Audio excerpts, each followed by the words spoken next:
Today we're making 호박떡, pumpkin rice cakes, my favorite thing in the world. We have a mix of dried pumpkin and currently steaming some fresh pumpkin. Steam it until it becomes this soft. What is? 찹쌀가루랑 맵쌀가루 한 4대1 정도로 이걸 조금만 섞어. 알았어. 찹쌀만 하면 너무 쫄깃쫄깃해서.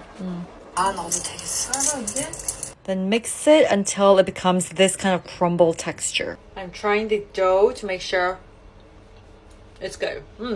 Today's toppings, red jujube dates and raisins. And the dried pumpkins from earlier as another topping. Look at this.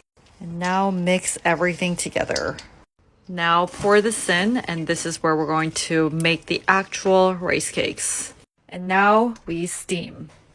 Okay, the reveal! Wow. 익었나 보자. Aw. Oh, 딱이야. 너무 안 달아. 어? Now we're cutting it into individual slices.